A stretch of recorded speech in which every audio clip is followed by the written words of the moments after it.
Yes, good morning everyone. Morning minutes at Novak Properties with myself, Michael Burgio and Mark Novak. Let me just add Mark into Instagram.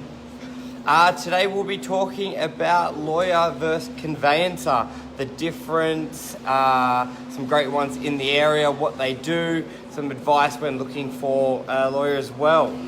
Good morning, Mark. How you going? Bring Mark into camera. Amal, good morning. How are you? Jeff.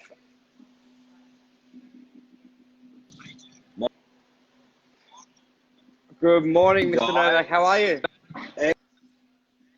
Hey, good. You? Good. Jeff, Amal, good morning. It's raining. It's raining out there, guys. Whoa. I know. Daniel, how are you, legend? Perfect. All right. Let's talk about conveyances and let's talk about solicitors. We get asked this all the time, and we wanted just a good old-fashioned chat with everyone. We're looking for your feedback as well, because we're very transactional. We probably do one of the most transactions on the northern beaches. Yep. When it comes to sales. Even when it comes to off the plan, when it comes to commercial, when it comes to property management. So we've got good experience with conveyancers. We've got good experience with lawyers. And I'm going to put it to you, Michael.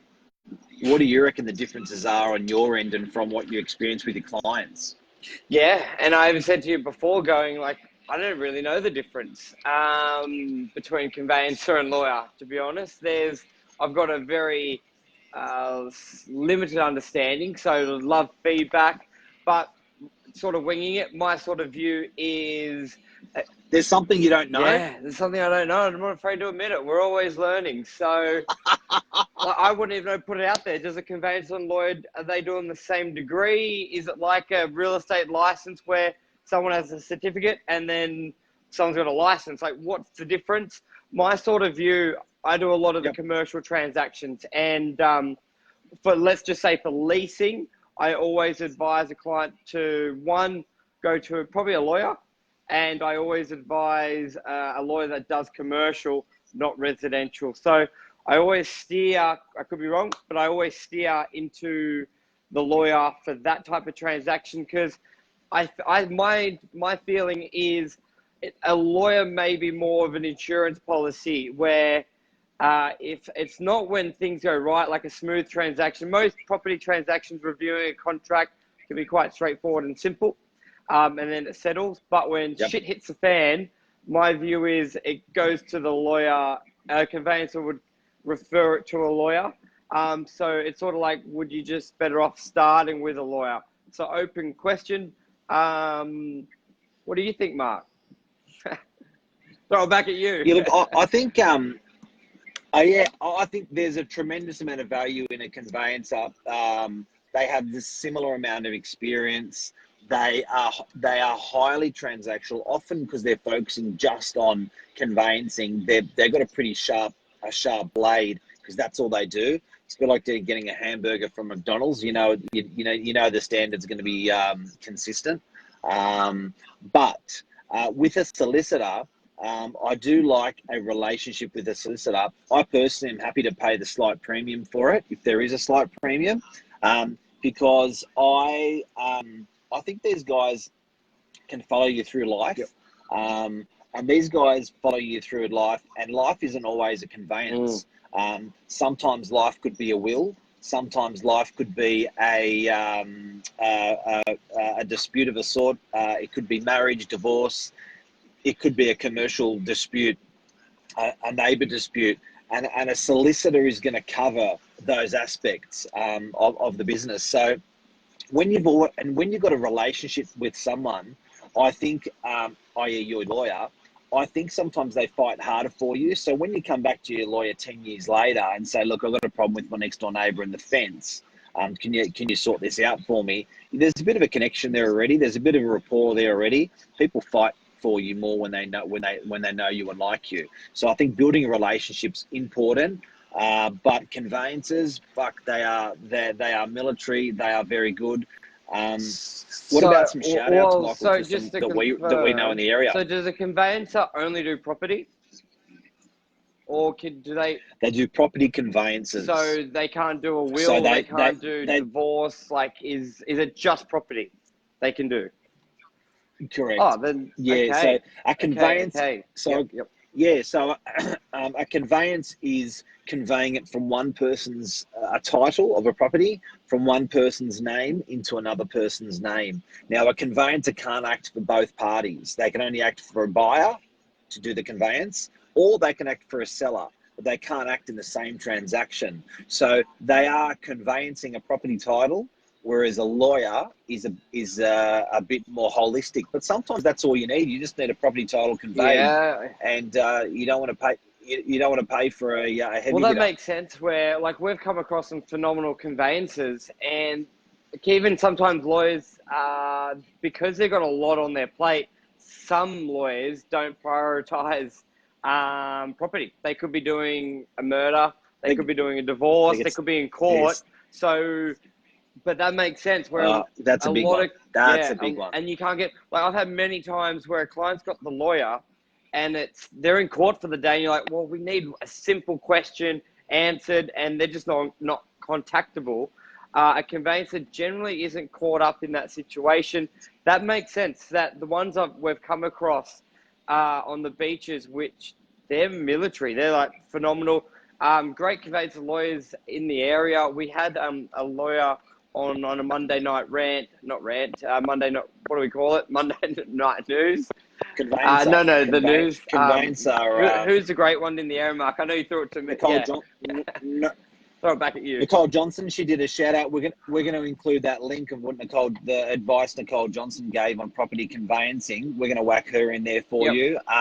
We use Car and Company in Brookvale, Lou Marasco weapon. We've been using Rob Rigg, Rob Rigg in Narrabeen. So Rob Rigg, like he's been great, especially I think so we've found but it's so hard for a purchaser to know if because some conveyancers are great for, say, a standard resi transaction, but then they get to an off the plan transaction, and it's like they just don't know their ass from their elbow, to be honest. And it's like the contract. They don't. They sometimes don't. Like, look, put it this way. We've had lawyers like Meriton. They've done 75,000 units. There's been a contract in DY where there's 300 purchasers, and you get to all the other buyers, all the other lawyers, most of them have never had an issue. And then you come across one lawyer, and it's just like they're just pulling apart shit that doesn't make sense. And you're like, 300 other lawyers have looked at it. You bring it like, do you not understand the type of transaction? Especially when they're like, when they bring up when the building's completed, going, a variance in size. It's like, well, it's built. That's obviously, because people got to understand, when it's a new building, it's the same contract from when it's before the building's built to when they finish. So some of the clauses in there are not relevant now, but then conveyancers, lawyers pick it up. But as a buyer, how do you know if that conveyancer is the best person for that type of transaction? What would you look for, Mark? It's fucking hard. It's pretty hard to be all. It's pretty hard to be all things to all people. Yeah. That's for sure. And I'll give you an example. If you have a solicitor or conveyancer in Katoomba, what are they going to be used to conveyancing? And they're going to be used to doing big blocks of land. Yes. They're going to be used to doing acreages, and they're not doing Meriton apartments. So I think that you're right. You got to choose your weapon. And if your solicitor or conveyancer is more holistic and in an area that's operating in an area that's common for them, they're going to be better. Like that Meriton contract can be, I think, a 400 or 500 page contract. If I give that to a Katoomba solicitor or conveyancer, they're going to struggle. Yeah. They're going to have to read every page. Now, I know if I give it to a solicitor that's in the city or a solicitor that's in Mascot, I know that they're going to go, yeah, we've seen this Meriton contract 1,000 times before. This is what you got to watch out for, even before they've physically touched the contract. That's a big one. So I think the purchaser's got to take some advice from the agent, especially like, say, Warriewood, the land we did there. We had a lot of purchasers who hadn't purchased land before. They didn't have a lawyer, and a lot of the advice I always gave two or three options. I said, this lawyer's represented about 4 buyers in there in the land already. knows the contract, I would recommend going to him because he's fully aware of it. He's looked at it 4 times. He'll do it quicker compared to going to just knocking on the random door, Googling a lawyer and go, here's not the plan. Especially when the buyer really wants it and it's time sensitive. A lot of transactions, especially now the market's heating up. Some lawyers can drag it out days, weeks, going through stuff that's irrelevant. I had the conversation with a lawyer on off the plan where a lot of the just recently in Brookvale, a lot of the clauses they brought up were not relevant, and it virtually came down where I said to him, the vendor's not going to budge on it because it's not relevant, and it was almost either way. But we said the client wants the property. The client didn't even know the lawyer was going back at these clauses. The client doesn't care. And are you prepared to lose the property for your client for this clause? And he's like, oh, I don't think so. No. Then I think it really liaising with the agent. And I think as an agent, sometimes it can get lost where one lawyer sends 15 amendments to the other lawyer. To the agents out there, I highly recommend always getting a copy of it. Get a copy of the clauses, print the contract out, look at them, understand them, and if they're a bullshit change, get the buyer on the phone, get the owner on the phone, explain it to them. I did that with 18 clauses. Call bullshit. Yeah, I did that with Call bullshit. So guys, just to remind everyone what we're talking about this morning, conveyancers and solicitors, what's the difference? And it's the most common question we get in that legal thing. So we're just covering all the different aspects of what you're doing there. What about, Michael, the difference between cost? Wouldn't know. I don't know. Honest man. I generally try not to like when a buyer asks me, to be honest, I just go, I'm referring them because I know they're good. I don't know the cost. I'll let you speak to the lawyer about the cost. As an agent, that's generally how I handle it. I don't represent their fees. I don't know. I try and stay clear. So it's normally a couple $100 in between a lawyer and a conveyance, the difference. And for a conveyance, so to purchase a property, you may be spending $1,500 to $2,000 on your conveyancer lawyer with searches. To sell a property, it's actually probably a similar amount. So you do. There is a saving there with a conveyancer. You know what? Another thing we haven't spoken about. Sometimes it's just good old-fashioned rapport. Yeah. 100%, because I think for a purchaser, we've said it many times, you need that tribe, you need your team of lawyers, valuers, brokers. By having a good lawyer, conveyancer, it allows you, if you're seeing a property on a Saturday and you go, this is great, but I'm not sure about this issue, get them on the phone. What do you think? And they generally give you once you got that rapport, it's like, yep, that's good. That doesn't mean anything. Feel free to go exchange. Like, a lot of buyers miss out on properties because they love the property, but they need that third party advice and generally legal advice. They love their solicitor more than they love their solicitor more than they love the property sometimes. 100%. And a lot of times the lawyer has been like, yep, great deal, and then the next minute they're putting the check down. And sometimes it works the opposite way as well. So I think that rapport can really make you money. And you need a lawyer that's working Saturday and Sunday, to be honest. If the properties are, and I know Anthony Medi, HBO lawyers, I've had many deals where we've been on a Saturday, a buyer. They're the only guys I know. They're the only guys I know that have a 24-hour number. Yeah, so when you call their office and you leave a message, you'll get a call back. It's phenomenal. And as an agent, that's like, I remember showing a buyer a property on a Saturday. We had the auction the same day. Will Hampson's on. G'day, nice to see you. We had an auction in the 3 hours. The buyer came from out of area. He goes, I want to buy it, but I don't have a lawyer. HPL, got him on the phone. Lawyer, auctions in 3 hours. Can you review the contract for the buyer? Yep, not a problem. Reviewed the contract. That buyer was the highest bidder at auction and bought the property. So 2 things there. If you're an agent, do an open before the auction, a couple hours before. Doing it half an hour is a bit useless if it's a new buyer, because they've got no time. And two, for a buyer, have that lawyer that's on standby, because that can be the difference of buying a property that you love and missing out as well. And look, even with a lawyer, a conveyancer, and a solicitor, and the difference between the two, I do think rapport is important. Yep. So when you call both of them, who do you gel with? And I do also think the person that's actually quite commercial. Sometimes lawyers are lawyers too much. Yeah. And they're so harsh on the contract, they forget about the property being a phenomenal price. Right. So the solicitor or the conveyancer has got to be a bit commercially savvy. That's why I don't mind using a local solicitor or conveyancer, because they understand the market in that area. Sometimes, you know, if it's say we sell developments where they sell out the first day. Now, you know, the lawyer that's from DY on the development that sold out the first day knows that this is shit hot. The lawyer that's from Blue Mountains doesn't know that, and they may just go, yeah, mate, whatever. Agent's pushing you to get exchange. It's fucking, there's properties all over the mate. Don't even worry about it. So I think a commercially minded, when I say commercial, I don't mean commercial property. I mean like a business person style of lawyer is very important. That gets shit, you know, has understands. Jeff made a great comment going, conveyancer generally more available. I've called my conveyancer at 10:45 p.m. on a Saturday night, confirm I can exchange. And that's phenomenal. And that's what you want. And that's the difference of being able to secure a property.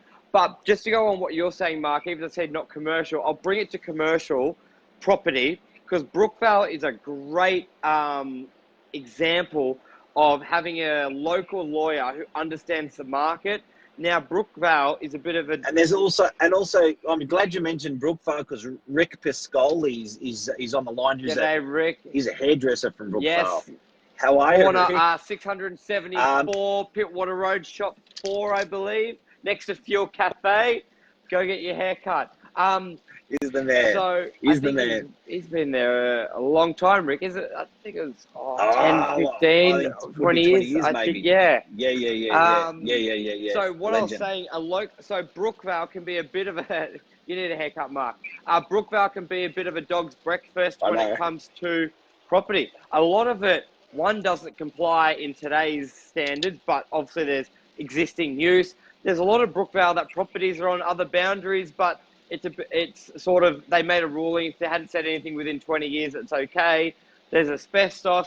It can be but a local lawyer gets it and understands it's not really getting... Or conveyancer gets it. But if it was a lawyer out, and also they get how tightly held it is. And you don't necessarily have time to look at the small stuff. One that's just standard for that area. So a lawyer coming from the out of area where that type of stuff may be getting hammered by councils, just not seen, not acceptable, is just going to tear apart. All right. So So to put a lasso around all what we've said today, first of all, if you want to know more about the conveyance or the solicitor, we did a great podcast with Nicole Johnson. If you go to our podcast, you can listen to that. But solicitor or conveyancer slightly cheaper. Rapport matters with these guys. Who the hell do you get along with? Yes. Geographically, the person understanding the area is important. The person being a great business person and getting shit done is really important. There's a better education with a solicitor, or a more rounded education for other aspects of law, like wills, disputes and stuff like that with a solicitor. But if you just school of hard knocks, divorce, but if you just school of hard knocks sticking to conveyancing, then the conveyancers are going to do a wonderful job, if not better. Sometimes they're more available. What else? Yeah, I think that really summarizes it. Any comments out there? Lots of love hearts and likes. Love it. Thank you for watching. Really appreciate the feedback. If anyone has any questions... And if you've got any guys... If you've got any questions, pop them out there. We'll answer them. And also, if you've got a great conveyancer or solicitor, pop them in here. Pop your conveyancer in there. Let everyone know. Because that's what we need. We all need to work together to get deals done. Because a lot of the time, people want to buy properties. So we just People want to sell, people want to buy. Our job's just not to screw it up in the middle. So good conveyancers, great agent, valuers, being available 24/7, educating, just helping people through that process. That's what we're here for. So any questions, if you want us Big to time. do a topic, put it in there saying, talk about this, talk about that. We're happy. We'll talk about anything. Great idea. And guys, if you have anyone that's you're talking about this with, please share it, or pop their name in to share it below. And because sometimes there's we just don't have this information available in the marketplace. It's very hard to obtain. Yeah. Alrighty. For I consumers. think that's a wrap. Thanks, Michael. All right, guys. Thanks, everyone. Have a great day. Enjoy the rain. Thanks for coming in, Margaret. Summer's coming. Can you feel it? See you ya, tomorrow, guys. guys. Bye.